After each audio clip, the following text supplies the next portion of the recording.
আসসালামু আলাইকুম everyone, Ruma cooking হাউসে সবাইকে ওয়েলকাম জানাচ্ছি। আমি রুমা। আশা করছি যে যেখানে আছেন অনেক ভালো আছেন, সুস্থ আছেন। আমিও আপনাদের দোয়ায় অনেক ভালো আছি। থাম্বনেল আর টাইটেল দেখে এতক্ষণে আপনারা বুঝে গেছেন আমি আপনাদের আজকে কি তৈরি করে দেখাবো।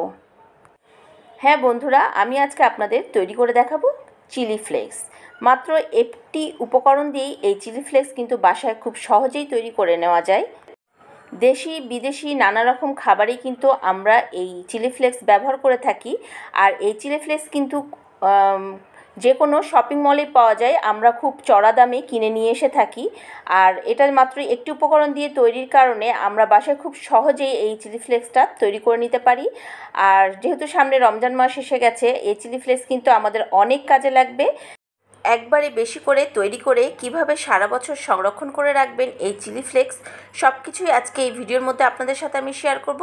তো চলুন ঝটপট দেখে নিই কীভাবে তৈরি করলাম এই চিলি ফ্লেক্স।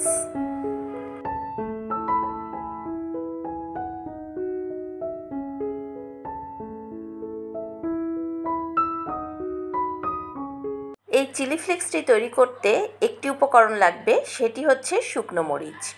এই শুকনো মরিচটা অবশ্যই ফ্রেশ দেখে নিতে হবে, বড় বড় লাল টুকটুকে দেখে বেছে আপনাকে বাজার থেকে কিনে আনতে হবে।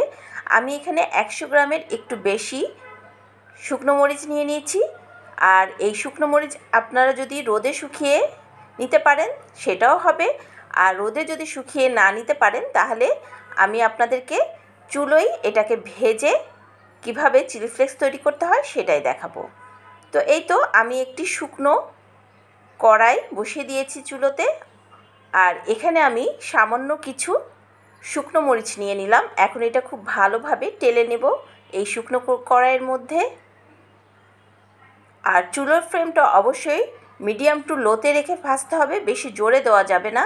এমনভাবে ভাজতে হবে যেন শুকনো মরিচগুলো লালই থাকে, কালো যেন না হয়ে যায়। তো এই তো আমি ভেজে কিছুটা শুকনো মরিচ নিয়ে নিলাম। আমি একবারই সব মরিচগুলো দিয়েই ভাজতে পারতাম, কিন্তু তাতে মরিচ ভাজাটা ভালো হবে না, তাই আমি অল্প অল্প করে সব মরিচগুলো এইভাবে ভেজে নিলাম। এখন এই মরিচগুলোকে আমি ঠান্ডা হওয়া পর্যন্ত অপেক্ষা করব। শুকনো মরিচগুলো পুরোপুরি ঠান্ডা হয়ে গেছে। এখন আমি এই বোটাগুলো ছাড়িয়ে নেব। এই বোটাগুলো কিন্তু আমি আগেও ছাড়িয়ে নিতে পারতাম, কিন্তু কখনোই আগে ছাড়িয়ে নেওয়া যাবে না। এই বোটাগুলো সহ যদি শুকনো মরিচটা ভেজে নেওয়া যায় তাহলে কিন্তু খুব মুচমুচে হয় শুকনো মরিচ ভাজাটা। তো দেখুন আমি এইভাবে সমস্ত শুকনো মরিচগুলোর বোটাগুলো ছাড়িয়ে নিচ্ছি। এই তো ছাড়ানো শেষ। আমি একটা মিক্সার নিয়ে নিয়েছি। এই মিক্সারের মধ্যে আমি কিছুটা শুকনো মরিচ এইভাবে দিয়ে দিচ্ছি। শুকনো মরিচগুলো আমি অর্ধেক দিয়ে একটু ব্লেন্ড করে শুকনো মরিচগুলোকে এখন পিষে নেব।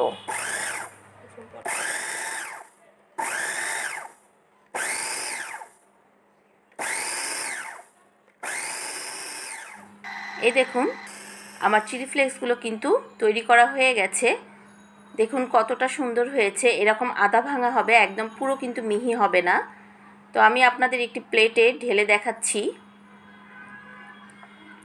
আপনারা দেখে বুঝতেই পারছেন চিলি ফ্লেক্সটা আসলে কেমন হয়। আপনারা সবাই কম বেশি এটা জানেন চিলি ফ্লেক্সের সম্বন্ধে। তো এই তো আমি এইভাবে ব্লেন্ডারের মাধ্যমে এই চিলি ফ্লেক্সগুলো সব গুঁড়া করে নিলাম। আপনারা চাইলে যাদের ঘরে ব্লেন্ডার নেই তারা কিন্তু এটা হাতেও তৈরি করে নিতে পারেন। সেই ক্ষেত্রে আপনাদের করতে হবে শুকনো মরিচগুলোর ভেতরে যে দানাগুলো থাকে সেগুলোকে আলাদা করে ফেলতে হবে, এবং আলাদা করার পরে যে শুকনো মরিচটা থাকবে সেটাকে ম্যাশ করে ফেলতে হবে হাতের সাহায্যে। হাতের সাহায্যে গুঁড়া করে ফেললেই কিন্তু সহজেই খুব মুচমুচে থাকার কারণে গুঁড়া হয়ে যাবে। তো এইভাবেই যাদের ব্লেন্ডার নেই তারা হাতের সাহায্যেই কিন্তু এই চিলি ফ্লেক্স খুব সহজেই তৈরি করে নিতে পারবেন। সেক্ষেত্রে সময়টা হয়তো একটু বেশি লাগবে। তো এই তো হয়ে গেল আমার চিলি ফ্লেক্স তৈরি করা। এই চিলি ফ্লেক্স খাবারের স্বাদকে অনেক গুণ বাড়িয়ে দেয় এবং খাবারের রং অনেক সুন্দর করে দেয়। তাই এই চিলি ফ্লেক্স কীভাবে বেশি করে তৈরি করে সারা বছর সংরক্ষণ করে আমি রাখি সেটাই এখন আমি আপনাদেরকে দেখাবো। আমি এখানে একটি এয়ারটাইট বয়ম নিয়ে নিয়েছি, আপনারা চাইলে কাঁচের বয়মও নিতে পারেন। আমি এটা একটা প্লাস্টিক জার নিয়ে নিয়েছি। তো এর মধ্যে আমি সব চিলি ফ্লেক্সগুলো তুলে নিচ্ছি। আজকের এই চিলি ফ্লেক্স তৈরি করাটি যদি আপনাদের কাছে ভালো লেগে থাকে তাহলে আপনাদের ফ্রেন্ডস এবং ফ্যামিলির মাঝে শেয়ার করতে কিন্তু একদম ভুলবেন না। এইভাবে বয়মের মধ্যে ভরে ভালো করে মুখটা বন্ধ করে আপনার নর্মাল ফ্রিজে বছর খানিক ধরে এটাকে সংরক্ষণ করতে পারবেন। আর যাদের ফ্রিজ নেই তারা বাইরেও রাখতে পারবেন, কোনো সমস্যা হবে না। তো এই তো হয়ে গেল আমার চিলি ফ্লেক্স। খুবই একটি প্রয়োজনীয় আমাদের জিনিস, যেটা কিনা খাবারের স্বাদকে অনেক গুণ বাড়িয়ে দেয়। তো আজকের আমার এই রেসিপিটি আপনাদের কাছে কেমন লাগলো তা অবশ্যই কমেন্টের মাধ্যমে আমাকে জানাবেন। যদি ভালো লেগে থাকে তাহলে অবশ্যই আমার চ্যানেলটি সাবস্ক্রাইব করতে ভুলবেন না। আজকে তবে বিদায় নিচ্ছি, দেখা হবে নতুন কোনো ভিডিও নিয়ে। সেই পর্যন্ত সবাই ভালো থাকবেন, সুস্থ থাকবেন। আসসালামু আলাইকুম, আল্লাহ হাফেজ।